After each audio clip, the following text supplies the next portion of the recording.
make a really easy pumpkin cobbler. This thing goes together super fast. You can make this in a moment's notice. If you have a couple of hours before you're unexpectedly invited to an event, or maybe you forgot that you agreed to bring dessert somewhere, this is something that you can have in your arsenal for when you have one of those really hectic days. We all have them, especially going into the holiday season. Everyone's gonna love this. You know, we used to call these dump cakes. Personally, I really dislike that name, so I'm calling this a pumpkin cobbler. It's like a cobbler, it's not like a cake, but it uses a cake mix, and it's all good. So we're gonna start off with 1 yellow cake mix, 1 can of solid packed pumpkin, not pumpkin pie mix, only solid packed pumpkin, 1 can of evaporated milk, 1 cup of sugar, granulated sugar. You can use brown sugar if you want, it's just gonna change the flavor up just a little bit. 3 whole eggs, 1 tablespoon of pumpkin pie spice, 1 stick or 8 ounces or half a cup of melted butter, 1 cup of chopped pecans. That's all that goes in here. Super easy and quick to make. We're gonna start with the filling. The first thing we're gonna do is get the pumpkin in here,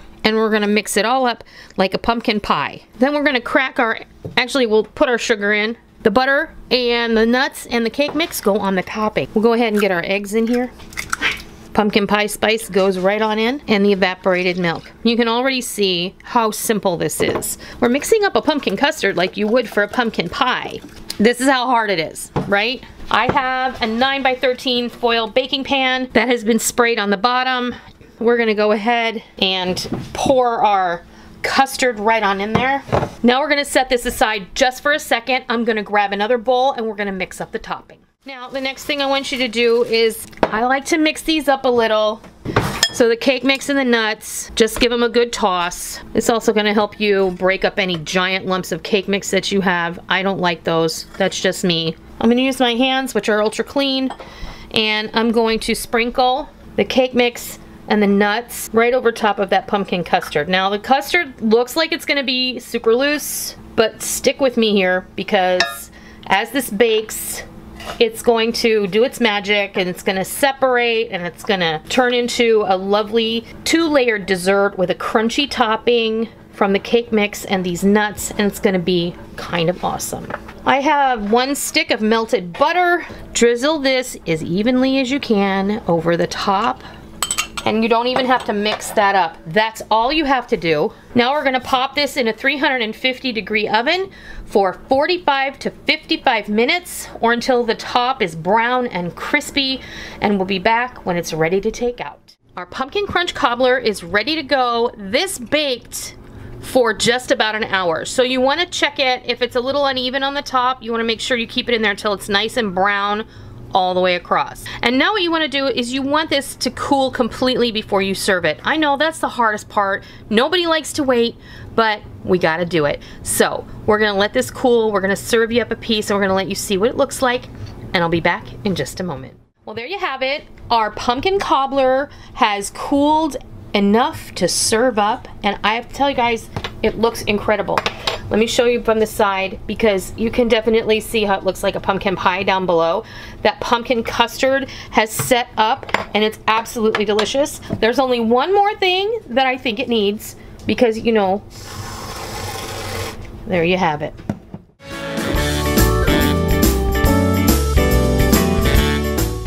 So what's gonna go in here is a cup of sugar, a cup of flour, 4 eggs, a cup of pumpkin puree, so you're not going to use a whole can, you're going to use out a half of one. And then you're going to need a half a teaspoon each baking powder and salt, and a tablespoon of pumpkin pie spice.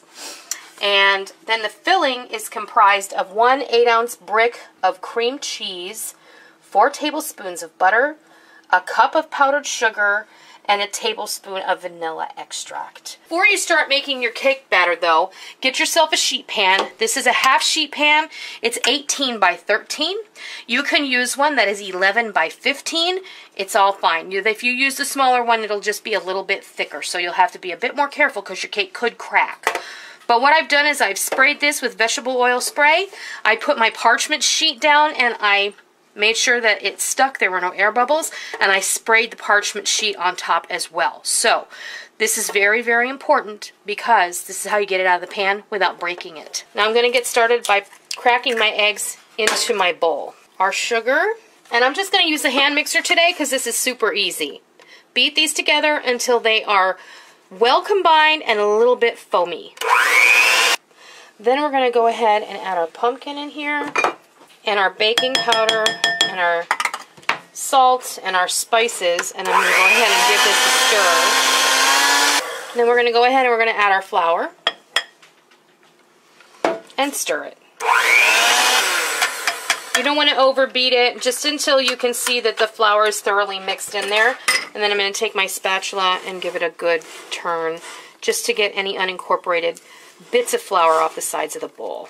And then what you're going to do is you're just going to pour this right into your pan. Now you're going to take your spatula, you're going to spread this evenly from corner to corner. Then go ahead and give it a shake and tap it. This serves two purposes.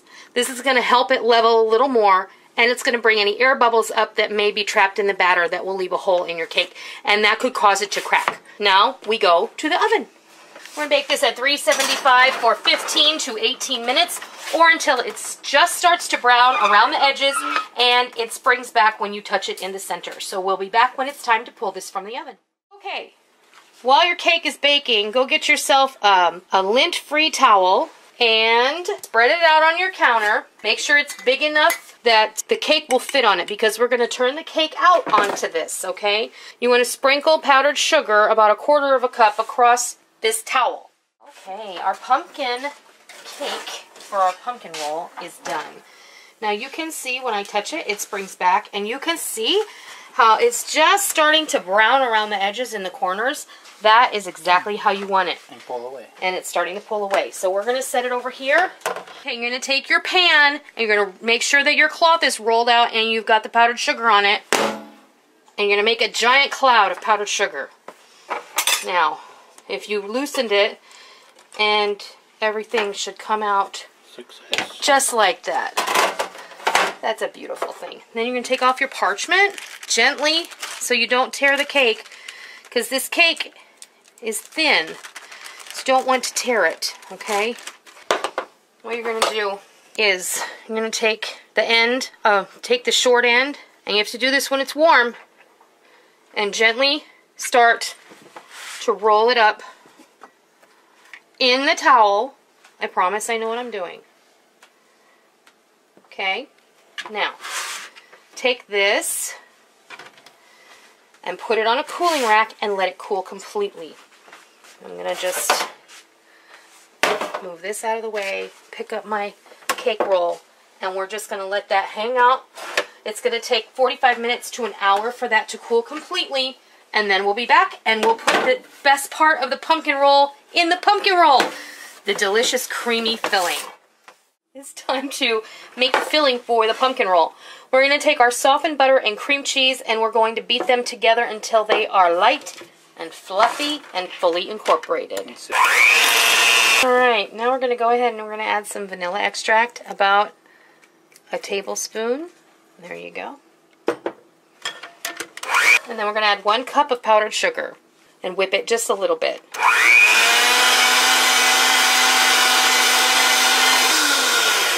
Alright, our filling is done. Now, optionally, you can add 1/2 cup of finely chopped pecans or walnuts to this filling. That's entirely up to you.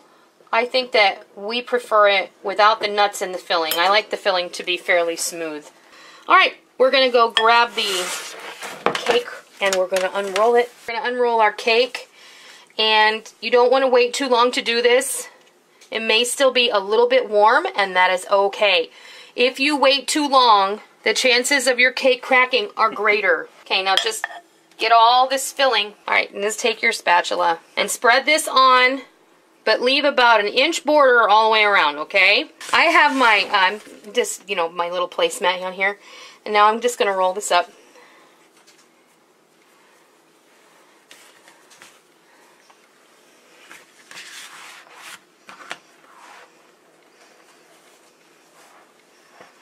Just like that. Now, I'm just going to grab a bread knife here. So what I'm going to do is I'm going to cut about 1 inch off each end, just to pretty it up. Now, go ahead and transfer this to whatever plate you're going to serve it from. So I'm going to cover this with plastic wrap. I'm going to stick it in my fridge where I have made plenty of room for it. And then I'm going to go ahead and bring it back later when it's time to serve this up for dessert. There you have it, our finished pumpkin roll. And I don't know about you, but I think it turned out beautiful. It's so, so, so important that you allow this to chill for at least an hour. This has been in the refrigerator for a couple of hours, and it's just beautiful. You have got to try this pumpkin roll. It's super easy. You can do it at least a day ahead. You could even do it 2 days ahead. I hope you try this. I hope you love it.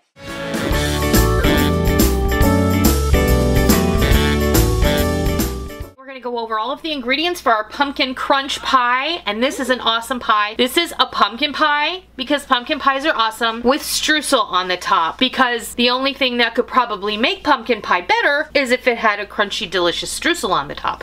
So we're going to start with a basic pumpkin pie recipe. I have one 15-ounce can or 1.5 cups of fresh pureed pumpkin, 1 cup of sugar, one 14-ounce can of evaporated, not condensed milk, 2 eggs, 2 tablespoons of flour, 1 teaspoon of pumpkin pie spice, and half a teaspoon of salt. This is for the pie, the custard. Over here we have 1 cup of all-purpose flour, 1 stick of butter cut into cubes, 1/4 cup of brown sugar, and 1/4 cup of granulated sugar. We're going to go ahead and mix up the pumpkin custard. So we're gonna go ahead and let's mix up our milk and our pumpkin. Let's just get our whisk in there. We'll add our sugar, and then we'll break in a couple of eggs. And then we'll add all of our dry spices and our flour and our salt right on in there. And then over here I have my pie shell. We're gonna go ahead and pour this all in there. Now, this is where the magic happens. You think that we're gonna put the streusel on top right now, but we're not. Right now, we have our oven preheated to 425 degrees. We're going to bake this pie for 15 minutes. In the meantime, we're gonna make our streusel. So I'm gonna pop this right in the oven for 15 minutes. Okay, we're gonna make our streusel. So basically you wanna mix your butter and your sugars together. Let me grab a wooden spoon. Okay, add your flour. You can do this in a mixer if you like. I just didn't feel like taking the mixer out. You can already see it's starting to turn into a crumb. And that's what you want. And if I, want, I can just get my hands in here too. And that's your streusel. So we're gonna wait for our pie to come out of the oven, and then we're going to sprinkle this on top. All right, our pie has been in the oven for about 15 minutes, and now we're just gonna go ahead and we're gonna sprinkle this streusel over the top. And you want to make sure that the streusel is somewhat even across the top of the pie. You want everybody to be able to have some of that goodness. It's gonna be awesome. This is going to be returned to the oven for an additional 45 to 50 minutes, or it will be finished when a knife inserted in the center comes out clean and you see no indication that there's still a lot of moisture going on in there. Okay, our pumpkin crunch pie has come out of the oven just now, and I'm so pleased with how it looks. I think it's gorgeous, and I think that this is just gonna be a lovely addition to anyone's table, holiday or otherwise. I also neglected to tell you, it is written in the recipe on my website, noreenskitchen.com, when we remove it from the oven after the first 15 minutes to put the streusel on the top, we want to reduce the oven to 350 degrees from 425 degrees. Then you bake it for the additional 45 minutes at 350. We're gonna let this cool for at least 2 hours. You want it to be completely cool and firm before you cut into it. And there you have it, our pumpkin crunch pie with that brown sugar streusel. This pie has been cooling for a few hours now, and while I would probably advise you to make this a day ahead and let it cool overnight before ever slicing into it, I went ahead and cut it because we're making a video and we want you to see it. You can see this was the first slice I took out, and then I took it out and I cut this slice because the first slice is never ever the best one. So I made a pretty slice for you over here, and it looks absolutely gorgeous. You can see how it's like the pumpkin filling has kind of bubbled up in between the streusel, and it's just caramelized a little bit. It's a nice little change up to your traditional pumpkin pie that you're always used to making, and it's always fun to throw them a loop at the holidays.